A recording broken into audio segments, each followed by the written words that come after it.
मैं हूं अमरेंद्र। जी next computer की ऑनलाइन क्लासेस में आपका बहुत बहुत स्वागत। दोस्तों, आज मैं लेके आया हूं एक्सेल का फर्स्ट डे। आपको किस तरीके से एक्सेल पे काम करना है और एक्सेल को ओपन करने के बाद जो है किस ऑप्शन को किस नाम से पुकारा जाता है, ये सारी चीज़ें मैं आपको इस वीडियो में डिटेल में बताने वाला हूं। दोस्तों, सबसे पहले हम आपको पहले वीडियो में बता चुके हैं एक्सेल के फर्स्ट डे वीडियो में कि एक्सेल को किस तरीके से ओपन किया जाता है, किस तरीके से क्लोज किया जाता है। ऐसे हमने बहुत सारे तरीके आपको दिखाए खोलने के और बंद करने के। अब हम आपको बताने वाले हैं कि एक्सेल ओपन करने के बाद किस ऑप्शन को किस नाम से पुकारा जाता है और फिर इसके बाद एक्सेल पे किस तरीके से काम किया जाता है। तो आइए शुरू करते हैं दोस्तों एक्सेल का फर्स्ट डे जो है वर्किंग व्यू। तो सबसे पहले हम यहाँ पर विंडो प्लस आर दबाएंगे और यहाँ से जो है एक्सेल को ओपन कर लेंगे।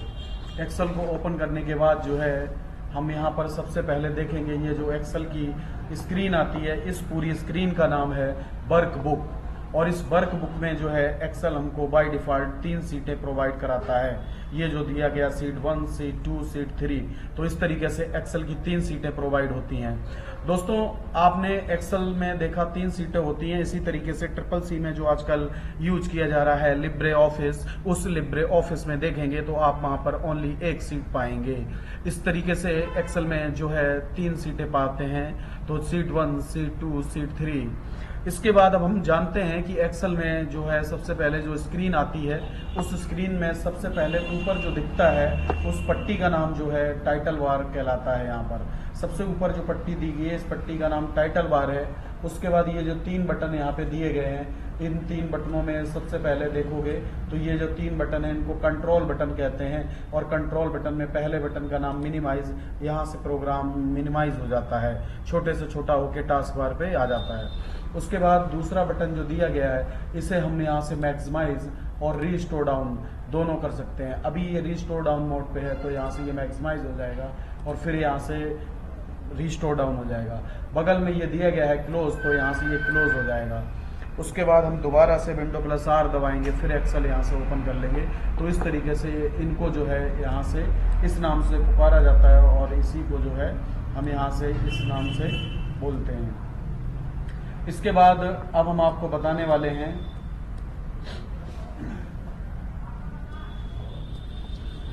कि जो है सबसे पहले यहाँ पर देखेंगे एक्सेल में 10,48,576 रो होते हैं और 16,384 कॉलम होते हैं। आखिरी कॉलम का नाम XFD होता है। आखिरी कॉलम का नाम XFD होता है। ठीक है, अगर आप देखना चाहो तो यहाँ पर equal column bracket open bracket close inter कर दो।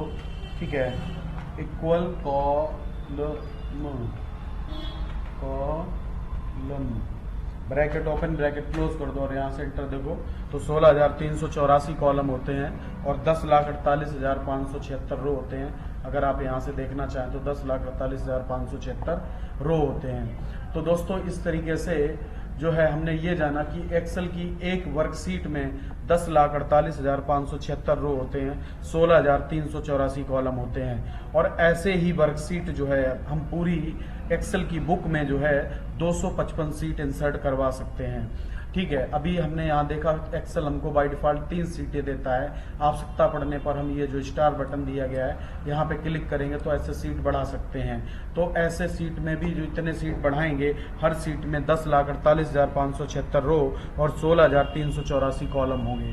ठीक है, तो ये तरीका है दोस्तों यहाँ पर इसके रो और कॉलम को देखने का।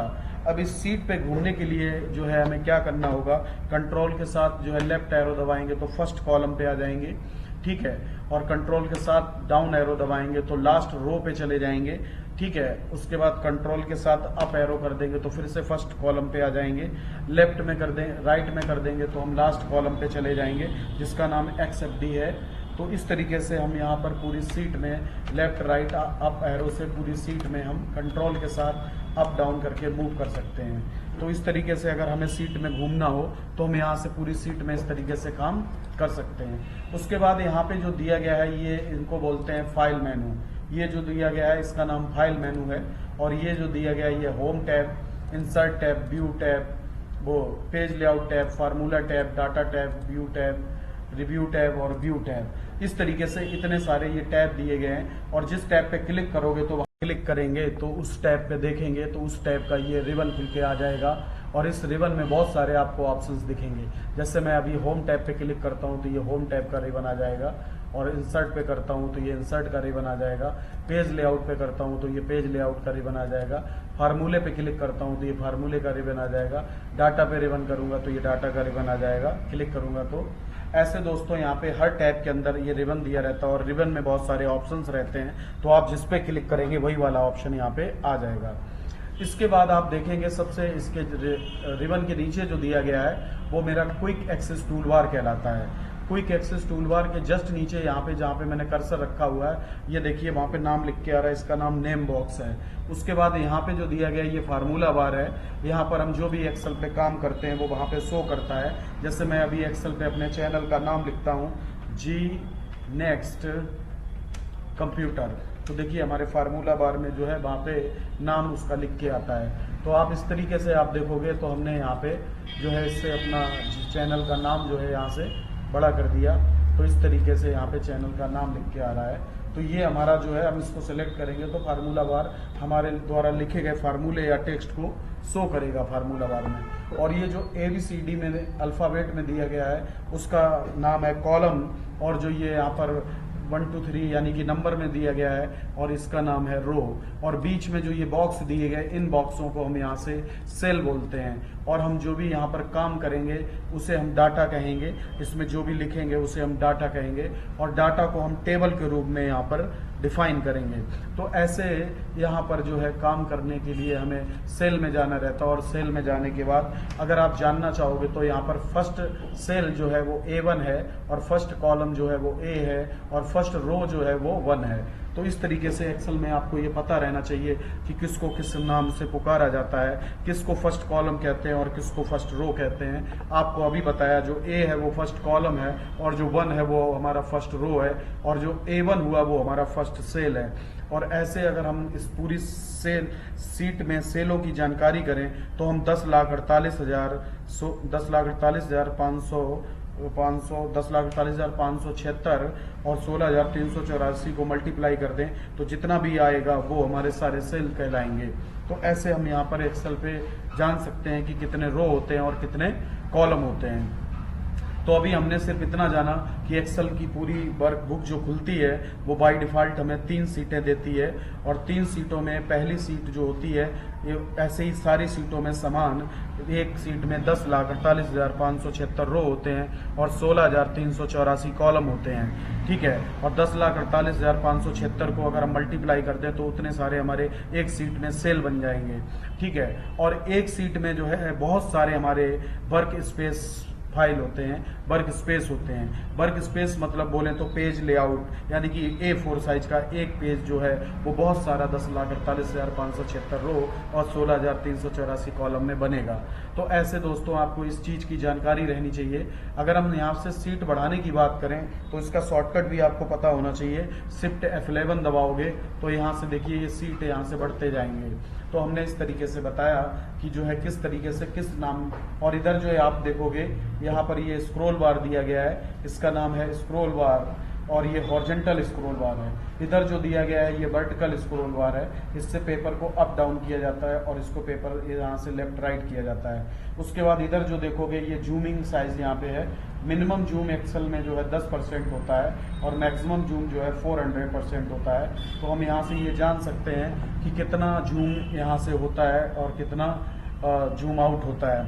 अगर हम यही काम कीबोर्ड से और माउस के सहयोग से करें तो कंट्रोल के साथ स्क्रॉल व्हील को अप करेंगे तो जूम इन होगा और कंट्रोल डाउन करेंगे तो जूम आउट होगा। तो इस तरीके से आप यहाँ से जूम इन और आउट कीबोर्ड और माउस के सहयोग से कर पाएंगे, ठीक है। उसके बाद अगर आप देखोगे तो यहाँ पर जो है व्यू मेनू दिया गया और इस पे 100 पे आके क्लिक कर दोगे तो ऐसे करके आपका ये पूरा स्क्रीन जो है वो 100% यानी कि नॉर्मल विंडो पे दिखेगा। हम लोग इस सीट पे इस तरीके से एक्सेल की सीट को ओपन करते हैं और ओपन करने के बाद जो मैंने जिस नाम किसको किस नाम से पुकारा जाता है वो मैंने इसमें बताया हुआ है। उसके बाद सबसे नीचे वाली जो ये पट्टी दी गई है, इस पट्टी को एक्सेल में स्टेटस बार कहा जाता है। एक्सेल क्या सभी प्रोग्रामों में इसको स्टेटस बार कहा जाता है और इसके नीचे जो दिया गया ये हमारा टास्क बार कहलाता है। ठीक है, ऊपर सबसे टाइटल बार, सबसे नीचे टास्क बार, वो स्टेटस बार, उसके नीचे दिख रहा है, सबसे नीचे दिख रहा है जिस पे मैंने कर्सर रखा हुआ है, ये हमारा स्टेटस बार कहलाता है। और किसी पेपर में पूछा जाता है किसी भी प्रोग्राम के नीचे क्या होता है, तो ज़्यादातर लोग बताते हैं कि स्टेटस टास्क बार होता है, लेकिन आपको जवाब देना है स्टेटस बार होता है। एक्सेल में हो, चाहे विनवर्ड में हो, चाहे किसी भी अदर प्रोग्राम में हो, तो नीचे स्टेटस बार होता है, टास्क बार डेस्कटॉप के ऊपर होता है। तो इस तरीके से हमने आपको अभी सिर्फ इतना बता पाया है कि एक्सेल की पूरी वर्कबुक में किस नाम को, किस ऑप्शन को किस नाम से पुकारा जाता है। आज अब मैं बताने चल रहा हूँ कि एक्सेल में जो है सीट पर काम किस तरीके से करें। अभी तो मैंने खोलने के बाद जो है आपको उसके सारे ऑप्शन के बारे में बताया कि किस ऑप्शन को क्या बोलते हैं और किसको जो है किस नाम से जाना जाता है। ठीक है, अब बारी है कि हम एक्सेल पे किस तरीके से काम करें और एक्सेल पे किस तरीके से हम एरो की से अप डाउन करके हम मूव करें। तो इस तरीके से आप देखोगे हम एक्सेल में डाउन एरो प्रेस कर रहे हैं तो कर्सर डाउन एरो में डाउन की तरफ जा रहा है, अप एरो कर रहे हैं तो अप की तरफ जा रहा है, लेफ्ट में कर रहे हैं तो लेफ्ट में जाएगा, राइट कर रहे हैं तो राइट में जाएगा। तो हम इस तरीके से यहाँ पे देखेंगे कि एक्सेल में हम इस तरीके से एरो की से अप डाउन, अगर हम इंटर करेंगे तो एक्सेल में इंटर बटन जो है डाउन में हमारे कर्सर को प्रेस करता है तो ये डाउन में जाएगा। तो इस तरीके से आप यहाँ पर दोस्तों एक्सेल में अपनी सीट पर मूव करने के लिए इस ऑप्शन को यूज कर सकते हो। अब बारी है कि एक्सेल में हम जो है किस तरीके से इस पे काम करें। तो आज हम बताने चल रहे हैं कि सबसे पहले एक्सेल में जैसे मान लीजिए आपको नंबर लिखना है तो आप यहाँ पर 1 लिखोगे, 2 लिखोगे और 1 और 2 लिखोगे तो ये इस तरीके से आएगा। अगर आपने इसमें किसी एक नंबर को पकड़ के ड्रैग किया तो एक्सेल इस तरीके से जो है 2 ड्रैग कर देगा। तो आपको ऐसा नहीं करना है। एक्सेल में आपको यहाँ से दोनों को पकड़ना है और इससे यहाँ से पकड़ने के बाद इसको यहाँ से इस तरीके से ड्रैग कर देना है। तो आप देखोगे यहाँ पर जो है इस तरीके से नंबर आ जाएगा। उसके बाद आप यहाँ पर 2 लिखोगे और 2 के बाद आप यहाँ पे 4 लिख दोगे तो आप इसको पकड़ोगे और यहाँ से इसको आप यहाँ से ड्रैग करोगे तो ये इस तरीके से आ जाएगा। तो ऐसे करके एक्सेल में आप कोई भी सीरीज बनाना चाहो तो हम यहाँ पे सीरीज बना सकते हैं। कोई भी इसको सीक्वेंस बताना पड़ता है कि हम किस सीक्वेंस से इस पे काम करें। जैसे मैंने यहाँ पे 5 लिखा, उसके बाद 10 लिखा, तो इसको मैंने बोला कि 5 की गैपिंग करनी है तो हम इसको ड्रैग करेंगे इस तरीके से, तो ये 5 की गैपिंग से इस तरीके से काम करेगा। ठीक है, उसके बाद जो है अगर आप 1 लिखते हो और 1 लिखने के बाद अगर इसको एक्सेल में ड्रैग करते हो इस तरीके से तो ड्रैग करने पे ये 1 आएगा। तो ऐसा नहीं करना है, आपको यहाँ से 1 लिखने के बाद जो है कंट्रोल बटन प्रेस करना है, उसके बाद आपको ऐसे ड्रैग करना है तो ये ऑटोमेटिक जो है नंबर आपके 1 2 3 4 इस तरीके से ड्रैग करके लिखते जाएगा। तो ऐसी अगर कोई आवश्यकता पड़ती है तो आप एक्सेल पे इस तरीके से आप यहाँ पर नंबर डाल सकते हो। मैंने यहाँ पे जो है फिर से लिख के दिखाता हूँ, 1 लिखा और 1 लिखने के बाद अगर आप यहाँ पे इस तरीके से ड्रैग करोगे तो ये 1 आएगा। और आपने अगर इस पे 1 लिखा और 1 लिखने के बाद इसको कंट्रोल दबाकर ड्रैग किया तो यहाँ से 1 2 3 पूरा जहाँ तक ड्रैग करते जाओगे वहाँ तक ये ड्रैग करेगा। और अगर आपने 1 लिखा और 2 लिखा और इसको 2 की गैपिंग दे दी तो ये गैपिंग के हिसाब से जो है यहाँ पर इस तरीके से ऐसे ड्रैग होता जाएगा। तो ऐसे करके आप जो है, अब देखो ये 1 2 1 2 करते हुए चला गया, तो ऐसा नहीं करना है। इसको 1 लिखा और 1 और 2 लिया और यहाँ से मैंने इसको कंट्रोल नहीं दबाना, कंट्रोल दबा देंगे तो ये रिपीट करता जाएगा। तो मैंने इसको यहाँ से पकड़ा और ऐसे ड्रैग कर दिया तो देखिए कंटिन्यू सीरीज हमारी बनाता चला गया। तो अगर ऐसी सीरीज आपको एक्सेल में बनानी है तो आप इस तरीके से यहाँ से सीरीज बना सकते हैं। और भी इसमें बहुत सारे तरीके हैं, बट मैं ये बिगिनिंग फर्स्ट डे बता रहा हूँ कि फर्स्ट डे आपको किस तरीके से काम करना है और किस तरीके से किस नाम को किस नाम से जानना है। तो मैंने इस तरीके से आपको बताया कि आप पहले दिन जो है किस तरीके से यहाँ पे काम करेंगे।